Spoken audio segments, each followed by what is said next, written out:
Faith. It's one of the most powerful words in the Christian life. Not just belief in something, but confidence in someone. Jesus once said, "If you have faith as a mustard seed, you will say to this mountain, 'Move from here to there,' and it will move." That wasn't metaphorical fluff. He meant it. Faith that moves mountains is not some lofty dream. It is the winning faith God wants each of us to walk in.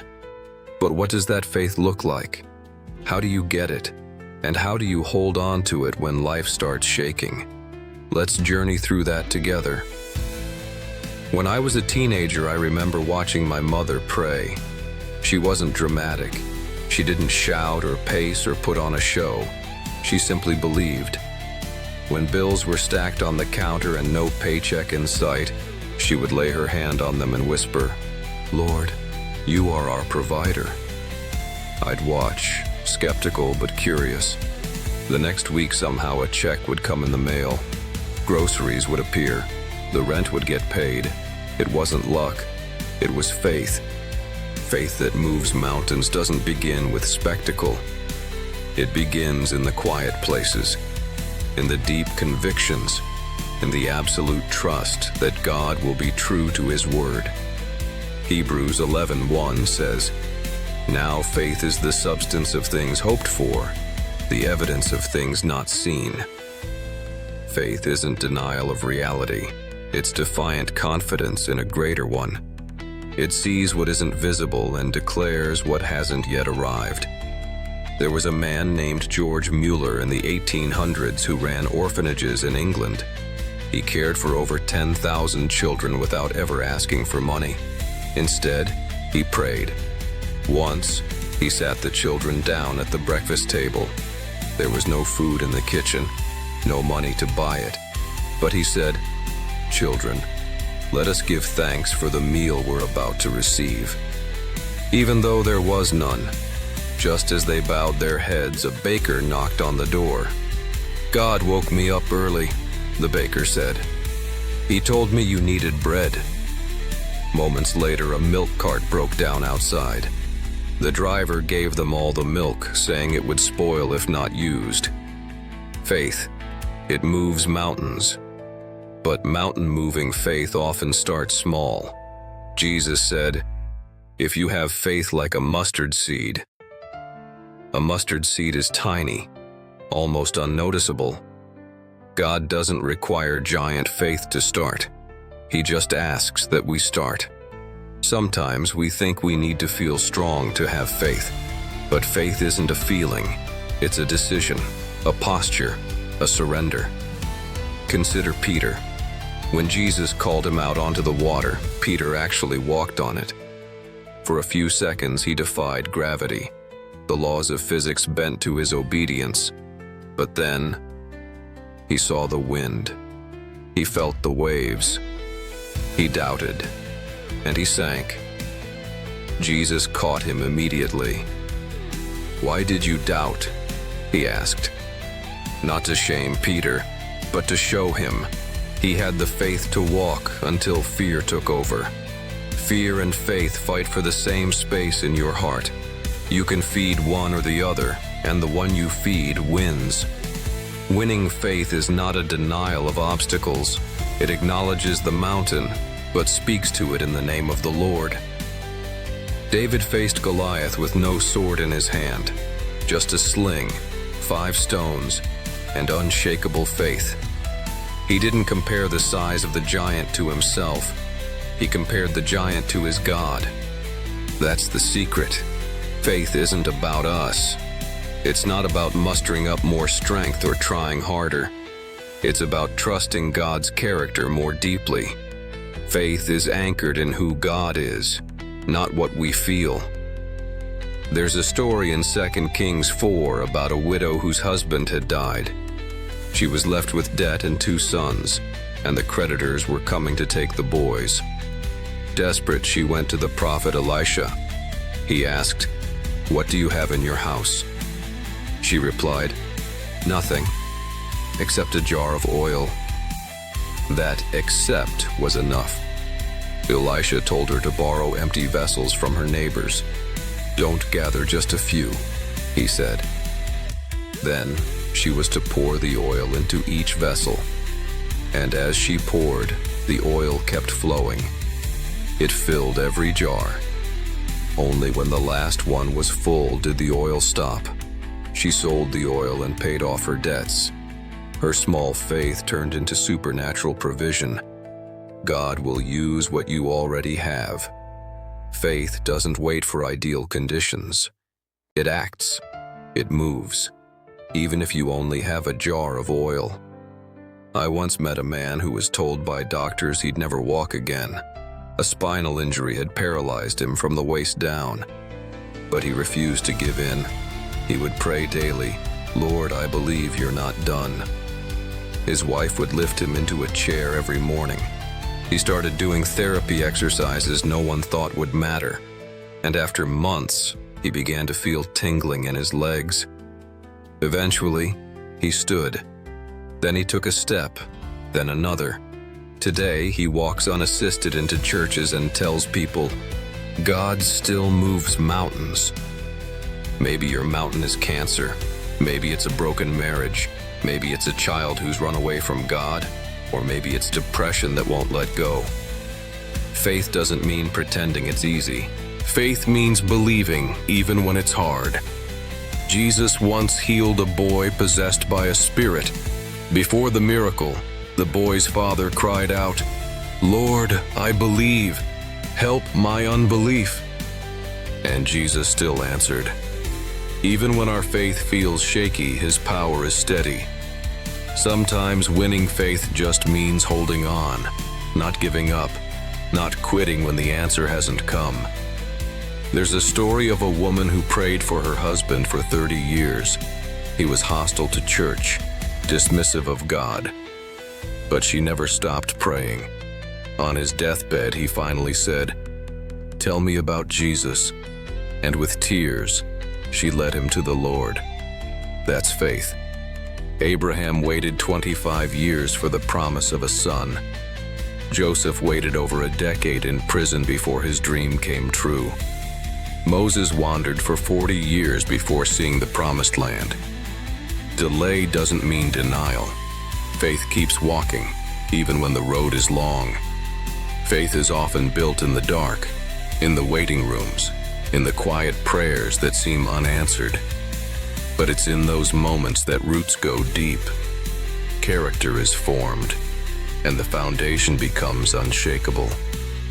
One woman I met had lost her job, her home, and her marriage in the same year.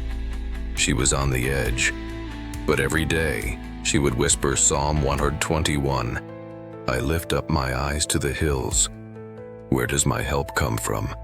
My help comes from the Lord."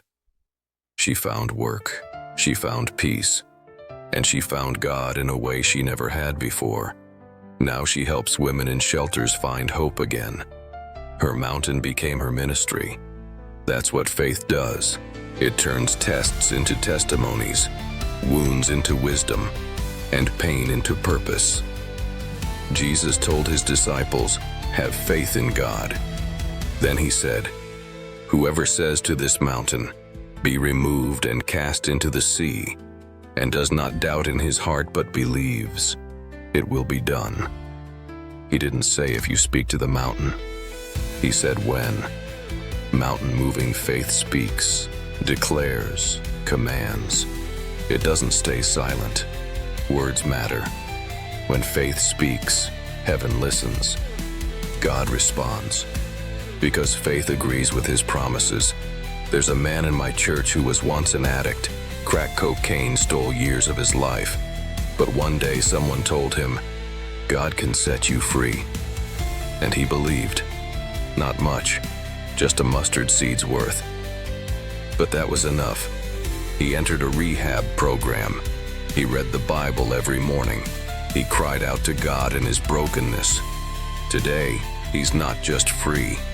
He's a pastor. God didn't just move his mountain, he crushed it. So what mountain stands before you?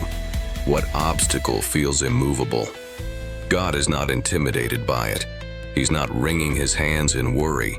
He's the same God who split the sea, shut the mouths of lions, raised the dead. He's still moving mountains today, and he uses ordinary people with extraordinary faith. You don't need a perfect record. You need persistent trust. You don't have to know the whole plan. You just have to take the next step. Winning faith is forward-moving faith, even when your knees are shaking, even when your voice trembles, even when your heart is hurting. There's a reward for faith. Hebrews 11:6 says, "Without faith it is impossible to please God. For he who comes to God must believe that he is, and that he is a rewarder of those who diligently seek him." God sees your faith. He hears your prayers. He honors your perseverance. You may not see the mountain move today, but every prayer, every praise, every act of obedience is a step closer. Don't stop believing. Don't stop speaking. Don't stop standing. Your mountain is not greater than your God. Let your faith rise again. Let it shout louder than the doubt. Let it climb above the fear. Because winning faith is not just about the outcome. It's about the confidence that God is with you no matter what. You don't need all the answers. You need the anchor, and his name is Jesus. So today, speak to that mountain and watch what God will do. There's something powerful that happens when you don't just believe for a moment, but live in a posture of expectation. Winning faith doesn't clock in and out. It remains on duty. It stays ready. Because sometimes the mountain moves suddenly. Other times it crumbles slowly. But either way, faith stays positioned. Have you ever planted a seed? You put it in the soil, water it, and walk away. Nothing happens at first. Days pass. Still the soil looks unchanged. But underneath, roots are forming. Life is pushing through the darkness. Then one day, it breaks the surface. That's how mountain-moving faith works. You may not see immediate results, but that doesn't mean nothing's happening. Faith keeps showing up, keeps watering, keeps expecting. There was a man named Naaman in the Bible, a commander of the Syrian army. He was powerful, respected, and a leper. He heard that the prophet Elisha could heal him, so he traveled to Israel. But when he arrived, Elisha didn't come out. He just sent a messenger. "Go dip in the Jordan River 7 times, the message said. Naaman was furious. He wanted something dramatic. He wanted fireworks and fanfare. Instead, he got instructions. At first, he stormed off, but his servants pleaded, "If he told you to do something difficult, wouldn't you have done it? Why not just obey?" Naaman listened. He dipped once, nothing. Twice, still leprosy. 3, 4, 5, 6 times, no change. But on the 7th dip, his skin was restored. That's how faith works. You may not see progress at dip number 4, but you keep going anyway. Faith obeys even when it doesn't make sense, especially when it doesn't make sense. I know a couple who were told they could never have children. Doctors said it was impossible, but they believed God had spoken life over their family. They prayed, they fasted, they spoke life over their situation. Year after year, nothing changed. But in the 10th year, yes, the 10th, they conceived. Today they have 2 beautiful daughters. Faith doesn't work on our timeline. It works on God's, and his timing is always perfect. Winning faith learns to wait well. It doesn't panic in the silence. It doesn't quit in the stillness. It trusts. Isaiah 40:31 says, "But those who wait on the Lord shall renew their strength. They shall mount up with wings like eagles." There's a strength that only comes through waiting, a kind of inner fortitude. Faith that endures is faith that overcomes. There's another story about a blind man named Bartimaeus. He sat by the roadside begging. When he heard Jesus was passing by, he cried out, "Son of David, have mercy on me." People told him to be quiet, but he shouted louder. Jesus stopped, called him forward, and healed him. What if Bartimaeus had listened to the crowd? What if he stayed silent? Sometimes faith looks like persistence, like shouting through the noise, like refusing to be silenced. Faith doesn't mind looking foolish, because it sees beyond the moment. I once heard of a woman who anointed the doorposts of her prodigal son's room with oil every night. She would stand in the doorway and pray, "He's yours, Lord. Bring him home." Years passed, no word, no change. But one night, he came home. He said, "I don't know why, but I just felt I needed to be here." He gave his life to Jesus, and now he's a youth pastor. That's what winning faith does. It never stops believing for the turnaround. It keeps the door open, the light on, the heart ready. Even when others say it's over, faith answers back, "God's not done." Maybe you've prayed and nothing's changed. Maybe you've obeyed and nothing has opened. Don't let delay rob you of your declaration. The breakthrough might be one prayer away. Faith doesn't just see what is, it sees what can be, what will be. God told Abraham to count the stars. He said, "So shall your descendants be." Abraham had no son, but he believed, and God credited it to him as righteousness. That's what pleases God. Not perfection, but trust. Winning faith also knows how to rejoice in advance. There's a power in praising before the answer comes, in worshiping before the walls fall. Remember Jericho? God told Israel to march around the city once a day for 6 days, then 7 times on the 7th day, and to shout, "No weapons, no battering rams, just obedience," and a shout of faith. When they obeyed, the walls collapsed. Sometimes your praise is the key to the breakthrough. Sometimes your shout brings the shaking. Faith isn't always quiet. Sometimes it's loud, undignified, desperate, but always anchored. I know a man who lost everything, his home, his job, his savings. He had every reason to give up, but every morning he would walk outside and say, "Lord, I still trust you." That was it. No long prayers, just a declaration, a seed of faith. God opened a door he never expected. Today, he runs a business and helps others do the same. His faith made a way. What about when the mountain doesn't move? What if the healing doesn't come? What if the prayer feels unanswered? Even then, faith wins. Because real faith isn't based on the outcome. It's based on the one who holds the outcome. Shadrach, Meshach, and Abednego told the king, "Our God is able to deliver us, but even if he doesn't, we won't bow." That's winning faith. Faith that loves God for who he is, not just what he does.